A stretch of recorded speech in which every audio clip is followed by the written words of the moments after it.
Okay, we're going live.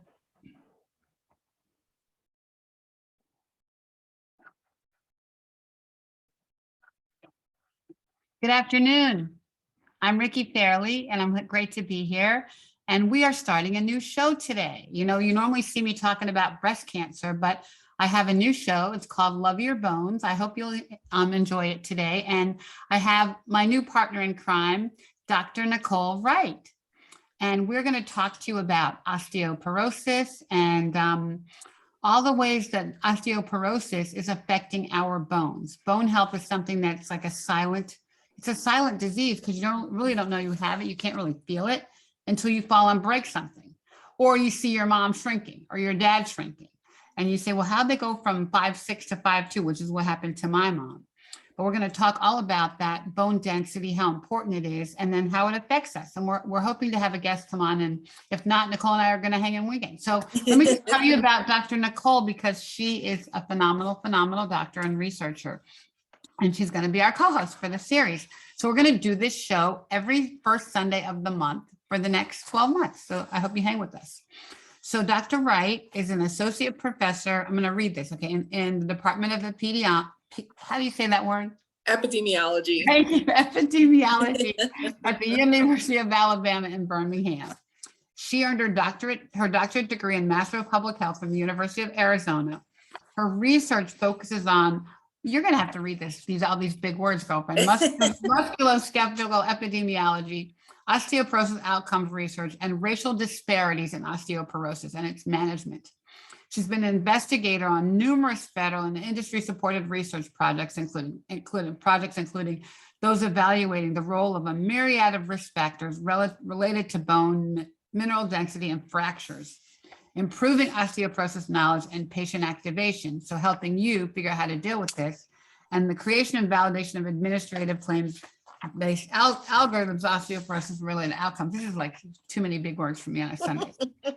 She's on the board of trustees of the member of Bone Health and Osteoporosis Foundation. Now, we know that bone health is really important in breast cancer because oftentimes that's where our mets start, in the bone. That's where, if the cancer leaves your breast, it often goes straight to the bones. And Black women are 61% more likely to develop metastatic breast cancer.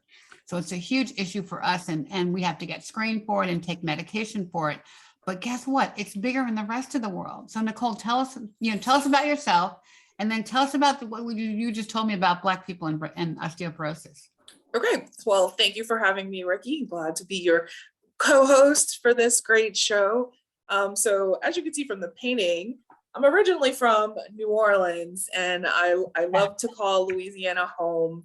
And just like Ricky said, as her mom was shrinking, I basically watched my grandma go from a nice 5'7", 5'8", now down to, I don't even know how tall she is because she's in a wheelchair and can't ambulate. And so I'm like, I cannot be the only Black person who has a grandma who's shrinking. And so that sort of inspired me to go into bone health research for my doctorate in primarily epidemiology, as it's more on the public health standpoint of helping, all, instead of maybe focusing on the one individual patient. And so really understanding risk factors for bone health, what causes its decline. When you have bone health decline, what are the outcomes related to it? And, most of the studies that have been done around bone health are in predominantly white populations. And so it was really important for me to then expand my research to focus on people of color, primarily Black women. So that's sort of me in a nutshell.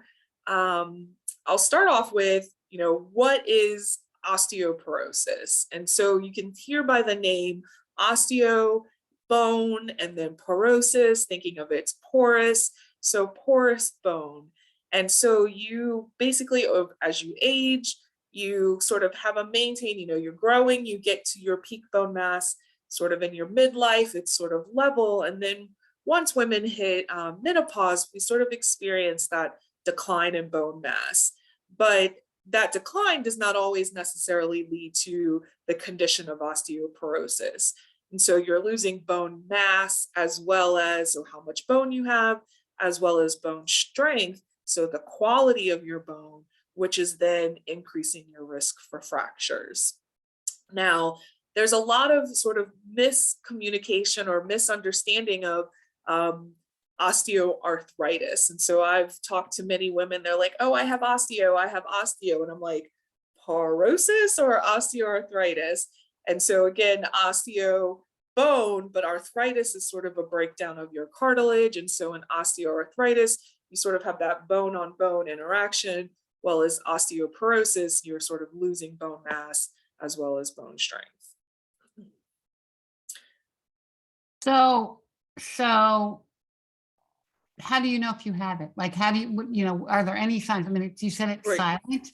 Yeah. And when did you check for it? Because what I read too, Nicole, was early Black people early in life have stronger bones than white people, right? We have denser bones, stronger bones, right?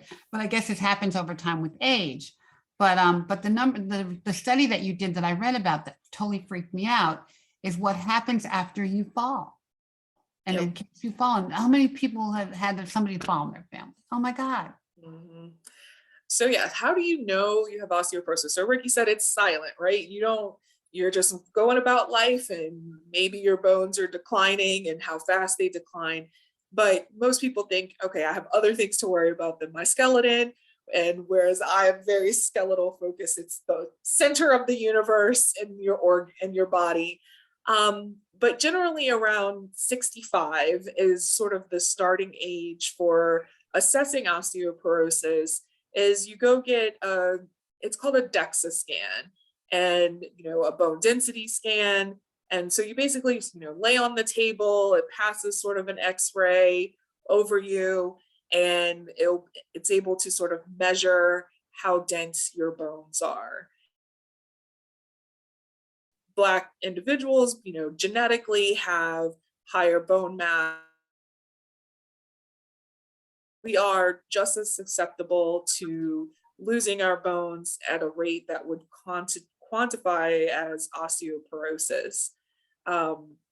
So you get your scan, and then it spits out these numbers, and like, what does this mean? So it'll give you your bone density and this grams per centimeter squared. That is not really meaning much to anyone. What is used clinically for diagnosis is that they take that amount of bone and then compare it to a young population. And the young population that's being used is 20 to 29 non-Hispanic white women. And so it compares how much bone you have compared to the reference population, and then calculates this thing called a T-score. And so you'll get a T-score at your spine as well as at your hip. And based off of that, if your T-score is minus 2.5, so basically 25% lower than the young reference population, you are considered to have osteoporosis. Well, hold on a minute. You know what? Here we go again, comparing our bodies to black to white data. Like, what's up with that? Especially if we start out with stronger bones than white people. So now we're comparing our older, weaker bones to young white people. It could even be worse for us, right? Right. Because our bones were stronger at 20 to 29, right? Yep. And so that's one of the things in the field now of like, are we really comparing ourselves to the right population? And it's not, it's for Blacks and Hispanics and Asians. So if you look at the data, Asian women have the highest prevalence of osteoporosis. And again, you're like, genetically, Asians have a lower bone mass. And so if they continually have a lower bone mass, then they're going to look like they have a higher burden of disease.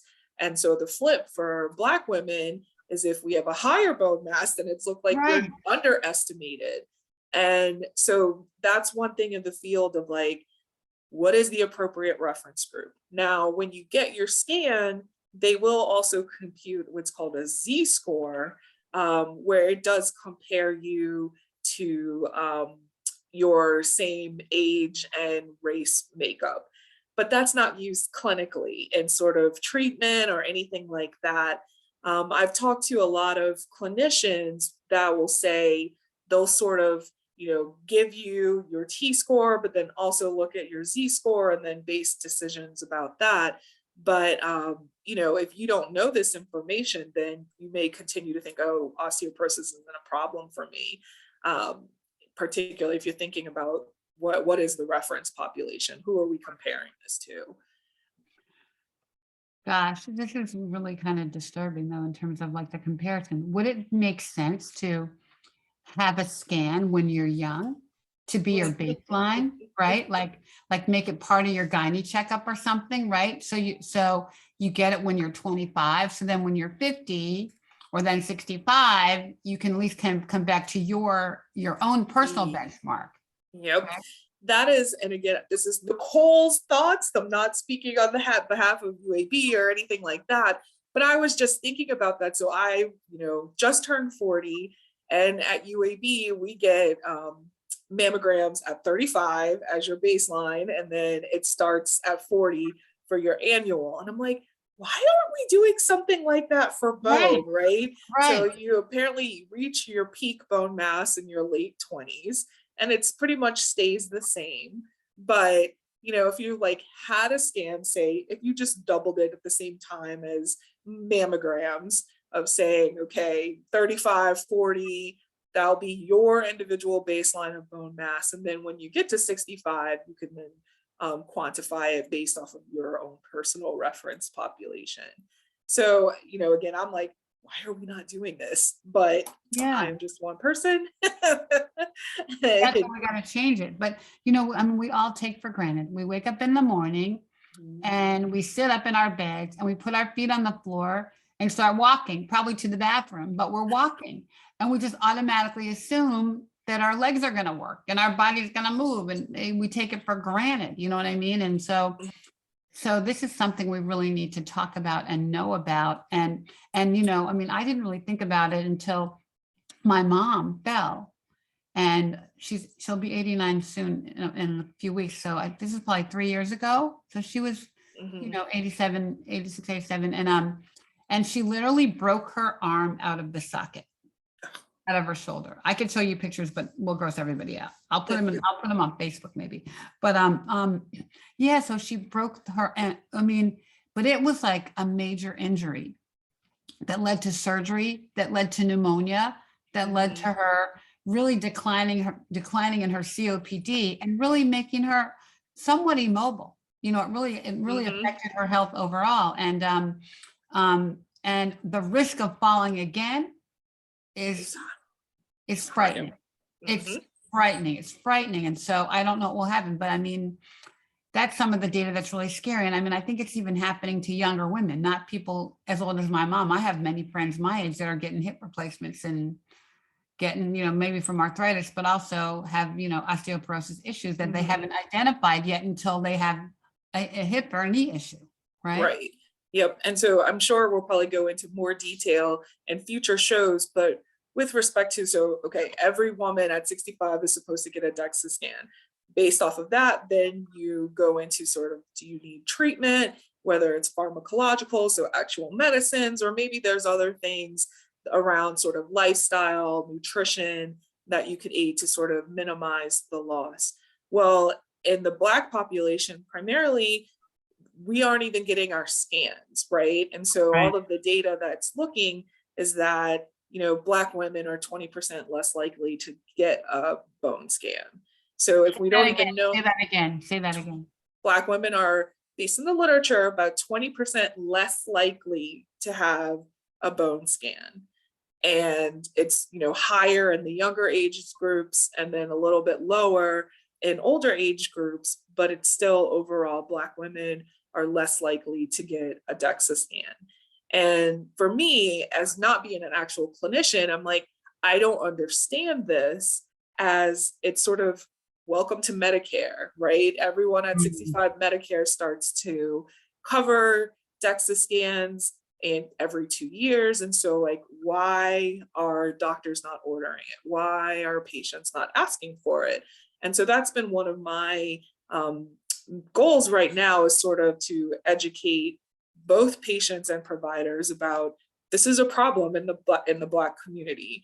So overall, I did a study, it's been updated, but it's about, 55 million Americans over the age of 50 have osteoporosis. When you actually look at the numbers for the Black population, so using it was up to 2010 data, there were only about 600,000 Black individuals who met this definition of osteoporosis.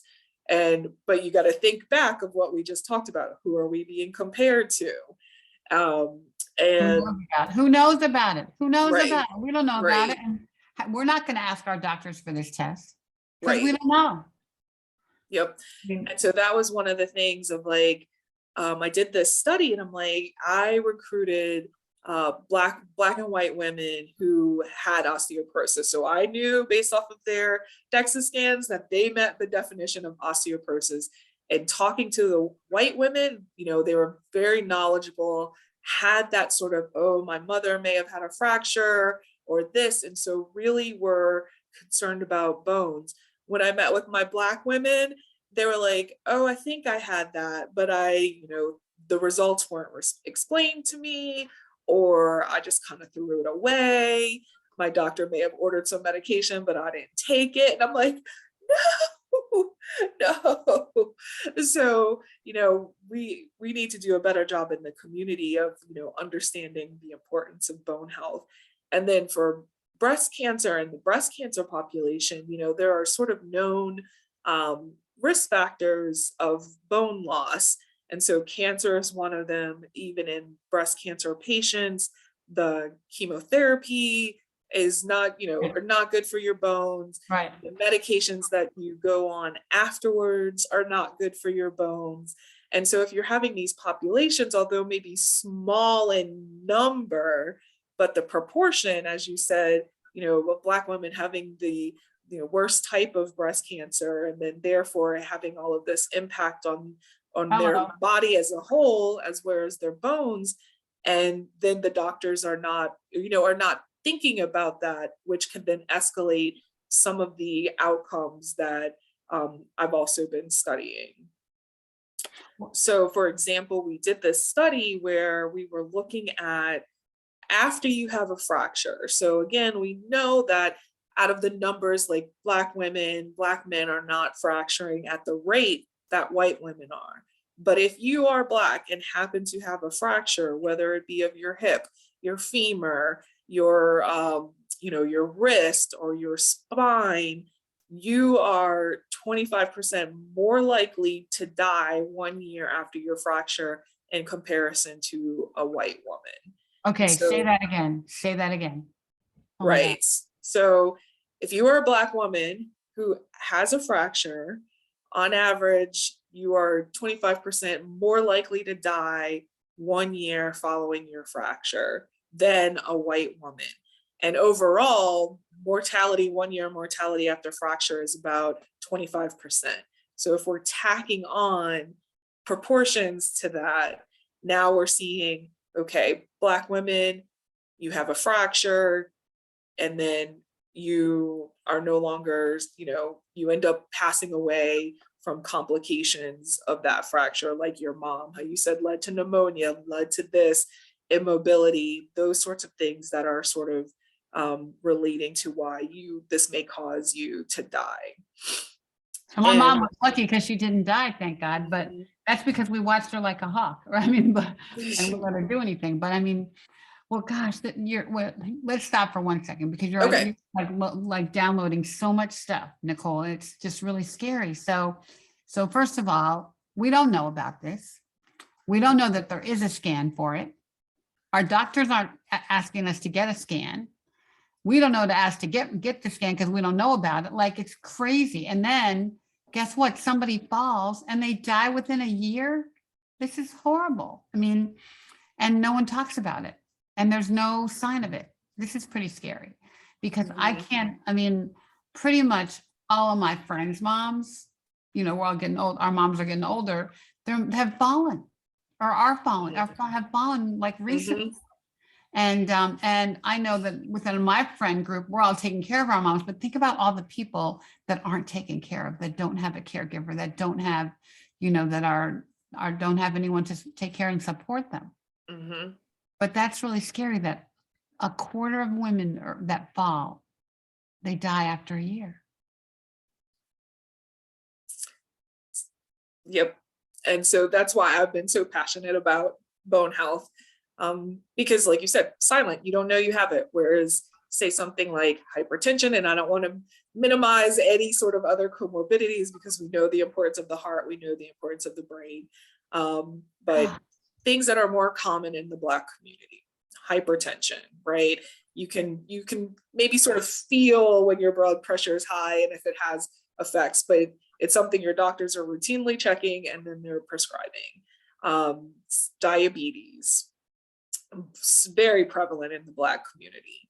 Again, all or physiologically, what diabetes does to your body is bad for the bones, and then medications used to treat diabetes are bad for your bones. And again, here's a population of people where are their doctors talking to them about bone health? Obesity, I have my own struggles with that. But everyone thinks, oh, you're big boned, you don't have to worry about, anything about fractures because you have cushion. But actually, bone cells and fat cells sort of start out the same. And then whatever's going on in your body will either tell it to go towards a bone cell or go to a fat cell. And if you have all these fat cells, you are not having all these bone cells. And so the bone cells aren't getting healthy, the fat cells are getting healthy. Right. So again, being bigger doesn't necessarily prevent you from fracturing. And I don't think people realize that. So, there's a lot for Black individuals, Black women particularly, that are affecting your bones. Kidney issues, chronic kidney disease is a big thing in the Black community. Yeah, huge thing for Black people. So, I'm like, why aren't doctors talking about it? And I think, we've had discussions is that most of your bone health is sort of cared for by your primary care provider. And we already know that there's, disparities with access to care and of like saying, do you even actually have someone that you're calling your primary care provider? But if you have hypertension and diabetes and the common cold, COVID, those are the things that you're talking about at your doctor's appointments. You're not just randomly being like, oh, hey, how's my bones? And so trying to shift that language so that, particularly if you have some of these conditions, if you have breast cancer, that, come up for the patient to say, hey, I should probably think about my bones. Let me ask my primary care provider or my oncologist of like, should I be concerned about this? And hopefully that'll trigger them to sort of go to the next steps of, oh, maybe not yet, or, oh yeah, let's get a DEXA scan on you and let's, and then explain the results so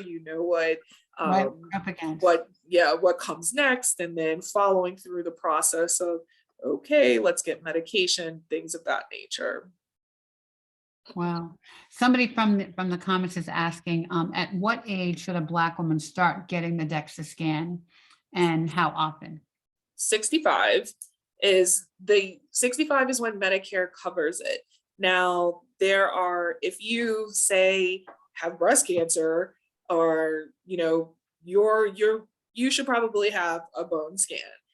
If you have any of the other conditions or a lot of people who lupus, or other autoimmune conditions where inflammation is a big thing and therefore you're taking a lot of steroids, that's a group of people who could get a bone scan earlier on than 65. So knowing the risk factors will sort of help determine when you should get that scan. So again, nationally, 65, that's when Medicare pays for it. But if you are younger and have any of these conditions, then it may be warranted to get a scan. And then how often should you get it again? Now that's in the field in the research, there's controversy around repeat scans.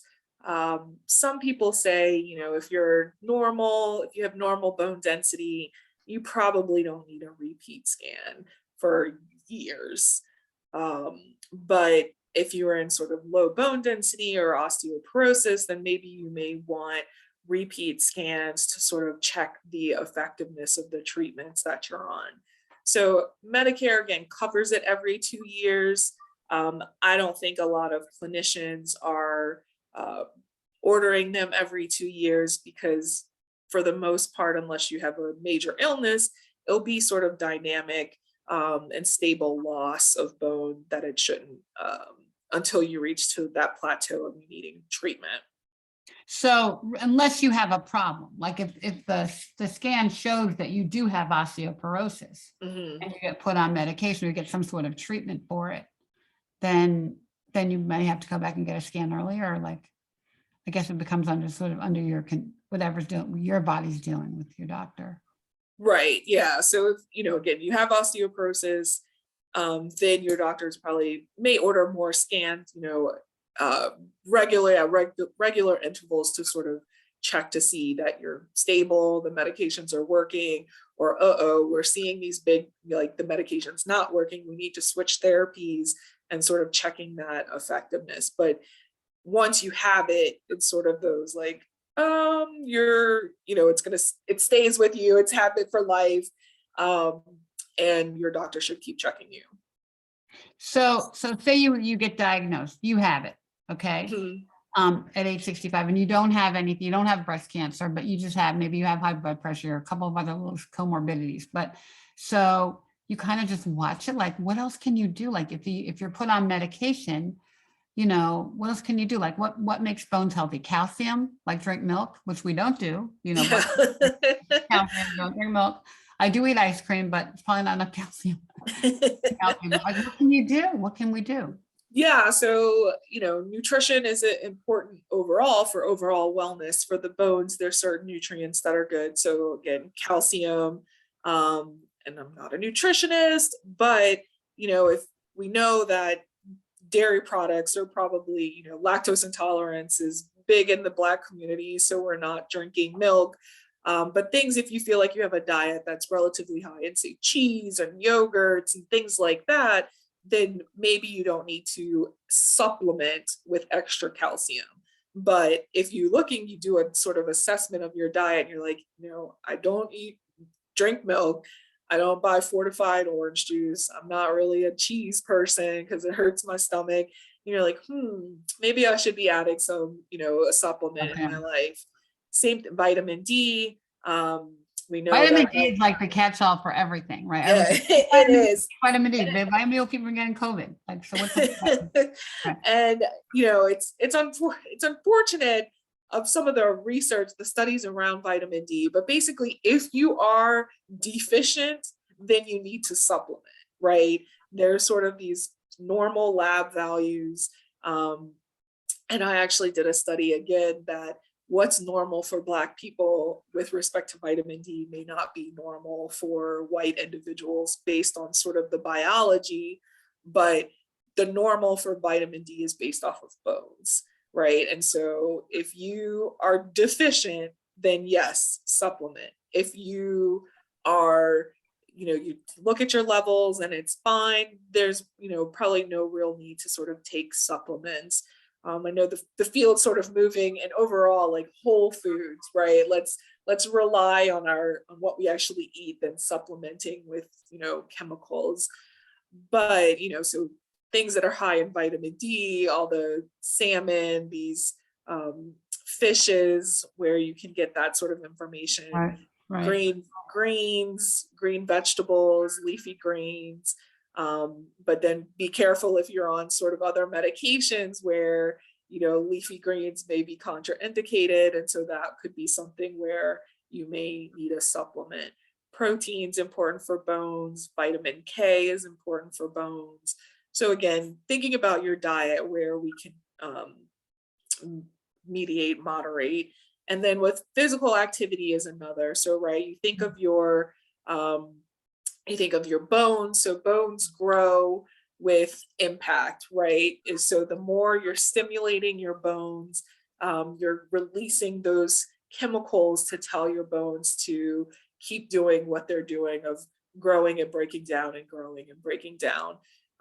So it's the impact as well as sort of the pull on your bones from the muscles. And so, you think of something about walking. So you're getting that impact by walking, hitting your foot, hitting the ground, you're getting that impact, as well as the muscles around your legs pulling on those bones to keep telling it what to do. And so a lot of exercises that are important for bones are sort of weight bearing, those walking, bike cycling and certain things. I know water aerobics is something where you're like, oh, this is exciting, this is good, but you're not really getting impact in the water, right? Okay. That's saving those knees. Okay. We want to do water aerobics, but we have to do some other things to sort of strengthen the bones. And so that's when it comes into sort of strength training, of where you're actually engaging those muscles, engaging the core. Getting with walking, you're getting more, your hip may be getting stimulation, but the spine is not getting as much. And so we need to do more around, engaging the core to keep that spine healthy. So swimming's not going to work. You have to have some kind of hip pavement thing, right? Or connection with the pavement. So go back for something you said earlier too about vitamin D and even vitamin C. Unless you're getting like an annual physical or going to the doctor, you're not even going to know if you have a deficiency there, right? Unless you get blood work, right? How are you going to find it? So here we have people that sometimes don't go to the doctor. We know they're not necessarily getting their mammograms. We know they're not necessarily getting their physicals because they're super women and too busy taking care of everybody else. But we have to take care of ourselves. Yep. And without your bones working, you're not doing anything for anybody. Right. Yep. Right. So, I mean, so it means you have to just go to the doctor and get your stuff taken care of and get checked and ask for the scans and get the blood work so that like who right now knows what their vitamin D level is? I don't even know. And I'm like pretty on. I was like, I had mine measured 3 months ago. Yeah, I know. I know. Well, I get blood work every quarter, so I know if it were a problem, I would know about it. But I'm getting watched by my doctors because of cancer, right? Yep. So I mean, we need to get this stuff done, women, ladies, and gentlemen, you guys, Yeah, I was like, we definitely don't want to leave out the men in this because, well, one, we kind of know for married men primarily that the women are telling them to go to the doctor, right? Right. So, and maybe the unmarried ones are getting told by their mamas and their sisters, right? It's not quite the nag factor, but we're in there, right? But bone health is equally as important in men. Men have more bones than women, and so they don't think, they don't get to some of these issues until maybe, in their 80s instead of sort of 50s, 60s for women. But if you are a man and happen to fall and fracture, basically it's like death's door. And really? So yeah, do you pretty know much. Data for the percent of men that die within a year? Is it bigger than women? It's bigger than women. Yeah. Wow. Yeah. Woo, so that means women, you're going to be taking care of these men that have fallen or that are going to die on you. So this is serious. Yep. I mean, and it's funny because when we first talked about doing this show, we're like, is this a big issue for Black people, osteoporosis? And oh my gosh. And, initially you think, no, it's not. And the media has kind of showed us, no, it's not. If you Google, osteoporosis and click images, you're going to get flooded with pictures of white individuals. Sure. They're starting to put more men. So that's, I've been doing this. Every time I give a presentation, I sort of update it, but you're like, okay, you're like white man. Okay. White, Asian, white. And then if you keep scrolling, you may hit another person of color. So we think, oh, it's not a problem for us. But it is. And then it could be exacerbated by some of the health conditions that are more prevalent in Yeah, 'cause- Black populations. Yeah, who do we know that isn't taking high blood pressure medicine or has diabetes, right? I think what's the numbers for Black women? Like 1 in 4 Black women will get diabetes in their lifetime or something. It's crazy. So, gosh, somebody's asking from the chat. Our buddy Nicole, one of our breasties, is on. She's saying, what are the treatment options available for Black women with osteoporosis in the lumbar spine? Okay, so there are 2 ways of diagnosing osteoporosis. So you can have the T-score of -2.5 at your hip, which the site that they use is called the femoral neck.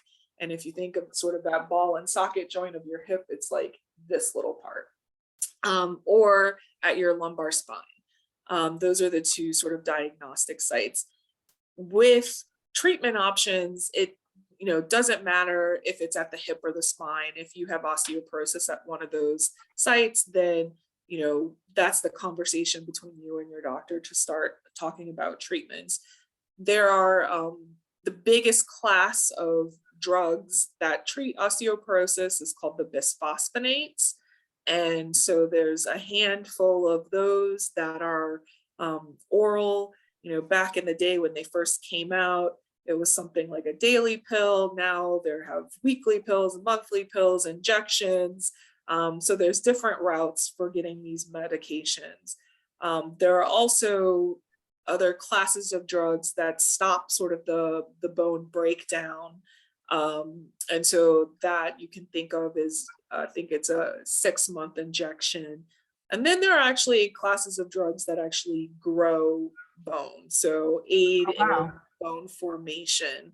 Those are typically reserved for sort of high risk populations with respect to high risk for fracturing.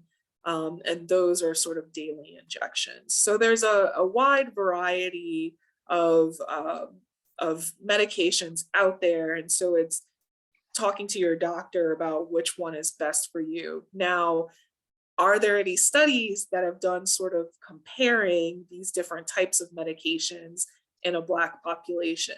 And the answer to that is no. So it's not saying, oh, if you're Black and you have osteoporosis, oh, you need to go this route with respect to your treatment. So we need more studies around, okay, are these drugs working equally as well in Black populations and Hispanic populations as they are in white populations, since that was the predominant group of women in the drug trials.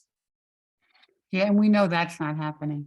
I mean, that's our pet peeve for breast cancer is not having any Black women in clinical trials. So we need clinical trials in this arena too, for every drug, for every category. But, yep. That 25% keeps sticking in my head. Say that one again. 25% of Black women die within a year after they've fallen. So I'll kind of update that because it's not exactly. So 25% higher risk. Higher risk than white women. Got it. Right. Got it. All right. Yeah. Got it. Okay, I said it wrong. So it's a 25% higher risk than white women, but still that's bad. Right. Yeah. So I mean, if you think about it, if you say 1 in 4 people die 1 year after a hip fracture, for Black people, maybe it's 1 in 3. And yeah, it's like the breast cancer numbers. I mean, it's not quite as bad, for Black women and breast cancer. For every 100 white women that die of breast cancer, 141 Black women die. Mm. So gosh, if you have breast cancer and osteoporosis, yeah, it's not a happy place, man. It's not a happy place because, and then if you have any other comorbidity, diabetes, high blood pressure, obesity, all of these things play a role here and could impact your ability to walk. What a concept. Yep. Like to sit in a chair all day.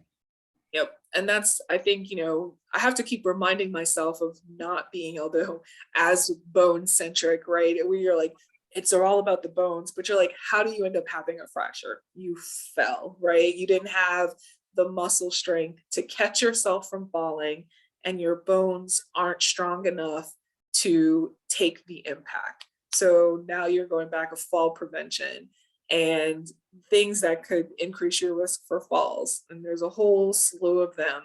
there's maybe a little more research with respect to falling in different populations, but in osteoporosis, there's not that much research, or are there sort of race and ethnic specific things or factors that could decrease your bone? And so we need more, again, going back to being in studies, actually looking at sort of large populations where we can look at longitudinal changes in bone and what are really predictors of decline in Black women. Mm-hmm. Wow, a lot to unpack here. And if you think about people who live in the inner city or live in an apartment, like a walk-up apartment building, the likelihood of falling, like, do we even have any numbers on how many people fall a year? You know, I mean, we probably don't have even data around that, but we're all an accident waiting to happen. Yeah. Think Some about more it. than others. Yeah. Yeah, I know I am. I'm clumsy and I walk every day, but I mean, I'm an accident waiting to happen. Like, and I know my mama is, and she's probably watching me say this, but I worry about that. I worry about that. And it's funny because my mom, you know, she did not want to give up her car. And I was less worried about her driving than I was about her walking. So Yep. when you drive a car, guess what? You have to get out of that car and Yep. walk across the parking lot at the grocery store or the doctor's office or wherever you're driving to get from, you know, safety from your car to safety to the other side of the street. Mm-hmm. That's what concerned me the most about her falling. Yeah.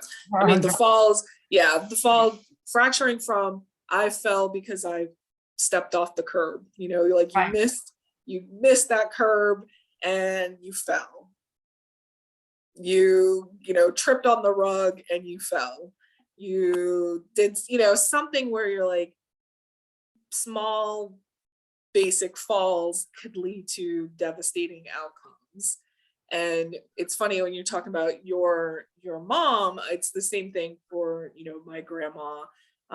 Again, strong Black woman, clearly doesn't need to worry about osteoporosis, and her doctors thought that too. And then finally, when she was put on medication, you know, it may have helped, but she was probably needed to be medicated much earlier than when she was.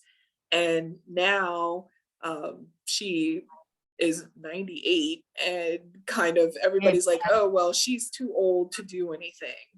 And so I'm like afraid she can't really walk that well anyway, but I'm like, I'm afraid of my grandma sort of transferring from her wheelchair to the toilet, transferring from the wheelchair to the bed, and missing, you know, slipping, missing, and falling. And then, yeah, you know, I'm like, granted, she's sort of at the extreme age, but, you know, that could happen to anybody. And I'm so blessed. You're so blessed to have your 98-year-old grandma, you know, so you got to protect her. We got to keep her safe because, you know, and you know, for breast cancer patients, it's happening even younger. I had actually 2 breasties that fell last year. One of them broke her hip in Walmart, and one of them broke, I think she just fell up the steps in her house. And so, you know, they're dealing with it, but. Right. And then, you know, one of the things in sort of my research and uncovering, and again, not unique to say a breast cancer population, but okay, so we have to worry about dying from the fracture. Then you also think about rehab, right? And so, you know, hip fracture rehab is relatively standardized. You know, you take into the person and their abilities, but it's a relatively standardized process. But you're even still seeing disparities in the sense of who's getting rehab, where are they getting rehab? Is it rehab in a hospital? Is it rehab in a nursing home? Is it home-based rehab? And, you know, all of those things then factoring into future mobility and, you know, fear of falling and all of these things that can, you know, further exacerbate your risk of having a fracture. And, you know, again, not unique to osteoporosis, but seeing all these where Black individuals are not getting what they should be getting. So we're not getting as much rehab, going, being discharged home instead of to a skilled nursing facility, or we already talked about not getting the scans, not getting the medication, not doing all these things that are just further exacerbating bad outcomes and tacking on other health conditions. That, okay, is it really about being Black, or is it these health conditions? Is it the access to care? All these things of trying to figure out, why are we seeing these bad outcomes in Black people who have osteoporosis? Wow. And also, rehab centers have a bad rap. and maybe because of COVID, right? How many people died in rehab, right? But I'm one of my childhood friends, her dad had back surgery and was fine, recovered. He was 73 or 72 or so. I went to a rehab and died in the rehab. And I hear so many like horror stories about people not getting good care in rehab. So I think it depends on, of course, it depends on the rehab that you're in. But I don't know. That doesn't sound like a place I want to go. I want to go home to my house, to my family, right? Yeah, may want to go home to your house, but then, so say maybe someone like you and your daughter, she'll be pushing you to be like, hey, mom, get up and let's do your exercises. Whereas, or maybe or maybe in my house, I have too many steps. I can't really navigate my house, right? How often does that happen when you have to go after surgery to a rehab because you can't work, you can't manage at home? Yep. But of thinking, I think the caretaker and us and the sense of community of like, oh, mom comes back from hospital and is just sitting because you want to do everything for her. We want to get you, I'll get you your food, I'll get you this, I'll help you, because you're thinking that's doing good, when in essence it's not.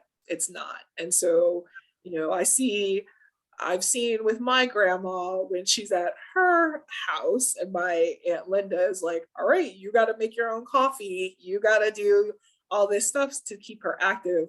But then she'll come to like my parents' house and sort of some manipulations of my mom, and my mom's like waiting on her hand and foot, and like she's losing all of the mobility gains that she's had.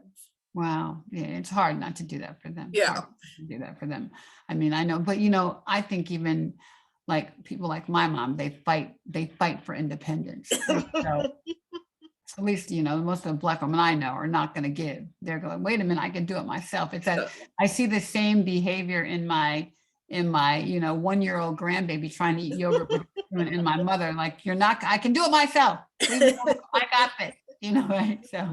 So, but I think that's who we are as Black women too. But I think that also makes us ignore ourselves, and we take care of everybody we love. I always say, I'll give you my last piece of chicken and starve. I'll buy you a car and walk. We wear the purple cape and our crown every day and take care of everybody, but we have to take care of ourselves. We have to do a better job. So this is just another area where we have to do this. Nicole, I want to just touch on these other statistics from your study to help me with these, because not only are you more likely to die than white women, you're also more likely to have a higher rate of debility and destitution, and tell me about all that stuff too. Like those numbers. So frightening.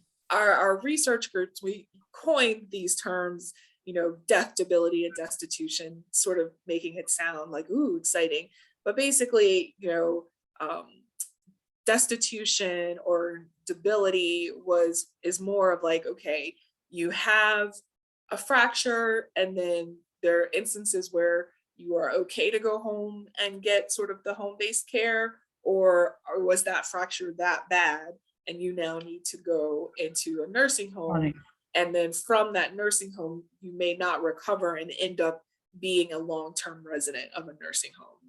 And so again, Black women have higher rates of becoming a long-term nursing home resident after sort of in comparison to white women after sort of after those big fractures. So your hip and your femur, so your leg, your hip, those sorts of things. Like Black women, our research was finding that they have higher rates of becoming a long-term nursing home. And then now, as we talked about, dealing with sort of those things, Right. with being institutionalized.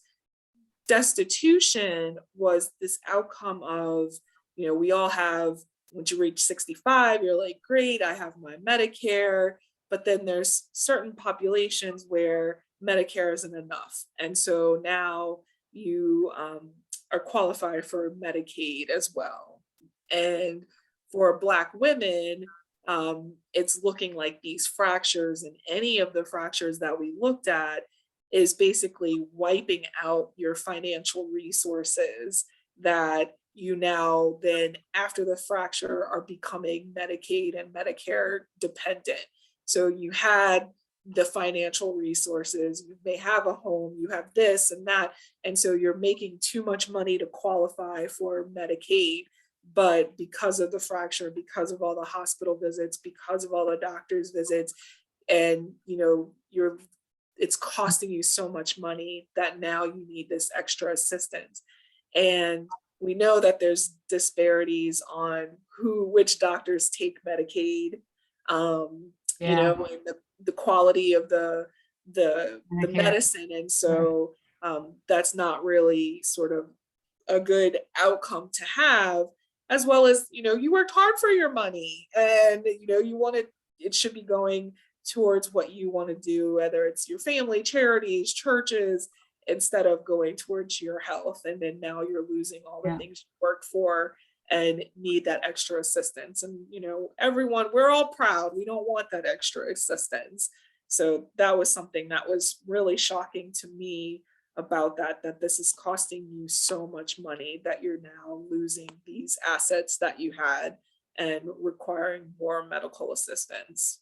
Well, even my mom has great care, but still she wanted to buy a scooter, and we have to get the special walker and we have bling canes and everything because she's a diva, but like all that stuff isn't necessarily included in your healthcare, health insurance if you have it. So those expenses on top of that, and then maybe just because you need more care to pay for someone to take care of you, right? All those things. But the number you had in your study was like 185% higher rate of destitution. Oh my God, than white women. Yeah, it was, threefold, right? So you have a white person, big white woman has a fracture, goes about life. That's identical Black woman has this, and now 3 times as likely of having these outcomes. And you're like, what is, attributing that? What is causing this? Right. So that's where I'm going more in my research. Is it these Black women are sicker, and so therefore, it's causing things going on. Right. We have another question from a breastie. What about neuropathy due to chemo and the risk of osteo or falls from that? This person, Linda, fell 4 times in a year due to neuropathy, not feeling her feet or hip pain, not being able to raise her feet high enough. And that's another thing of, I don't think there's as much research about it, particularly in the bone community. There may be sort of, think of what are some of these risk factors for falling, and not feeling your feet, and you're not feeling, huge. And that was actually sort of similar of, you think of what conditions also have are around neuropathy. So these chemotherapies, that sort of thing. People with diabetes often have sort of peripheral neuropathies, other conditions. So my aunt and I both have multiple sclerosis, and that's sort of one of my primary symptoms is like, I haven't felt my feet in 13 years. Wow. But so because of her sort of neuropathy and imbalance, she fell and broke her lower leg around her knee replacement. So that was like a double whammy of like having to get a new knee and deal with the fracture and then deal with MS stuff. And, you know, her doctor, I was like, did you get a DEXA scan? And they're like, she was like, no. And I'm like, oh. I was like, Oh my I gosh. hope they put you. I was like, tell them, do you Right. want a scan so that you know where you are so you can protect your bones more? Right. Wow. All right. I'm just gonna put DEXA scan in the comments here. So people know what to do, but also, we have, Nicole asking about your research. So we will post Dr. Nicole's research on our Facebook page, Nicole, on our touch page. Okay. We'll post it for everybody to take a look at. And, you know, you can go to our Facebook page is Touch BBCA. And you know, you can email me at Ricky@touchbbca to get more information. But we're going to be on every month. Okay. I'm excited. I hope this was.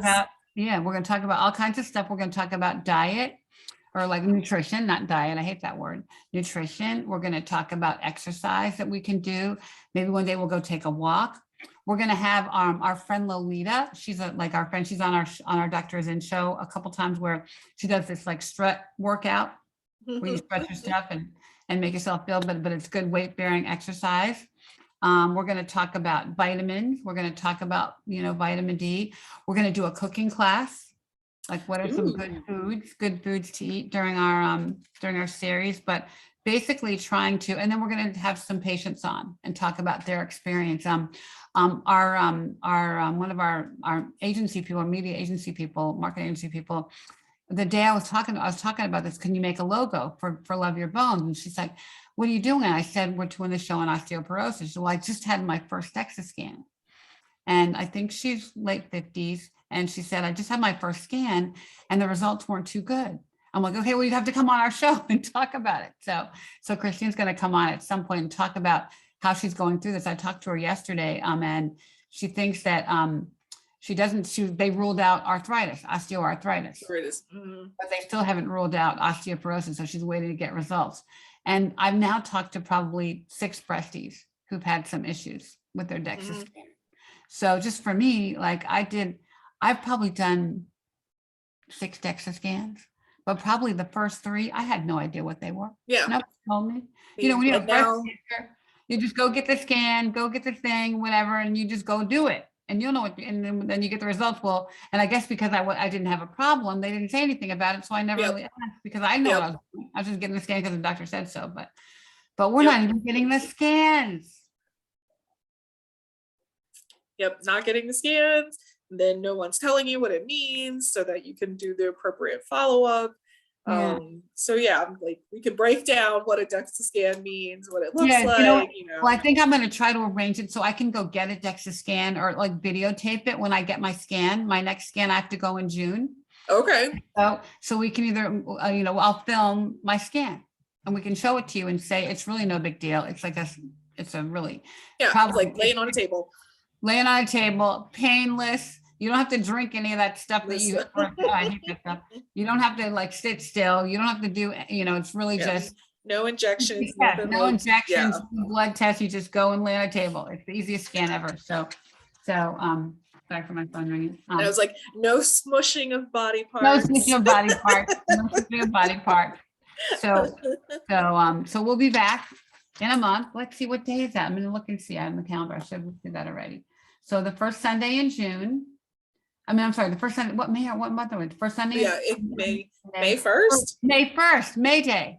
We'll be back on May 1st at 3:00 Eastern time. So come back and join us. If you have questions for Dr. Nicole, you can email me, Ricky@touchbbca. And I'm Ricky Fairley, the CEO of Touch People Black Breast Cancer Alliance. And we have our lovely Dr. Nicole Wright, who I adore you already, my partner in crime on bones. And she's at the University of Alabama in Birmingham. So thanks for joining us today on our first show. Thank you all. Thank you for listening and watching. And we thank Amgen for helping us do this, bring this information to you. And we will keep doing it and try to save some bones. So all right. I'm looking forward to it. Okay. Love your bones. Love your bones, everybody. Take care. See you next time. May 1st.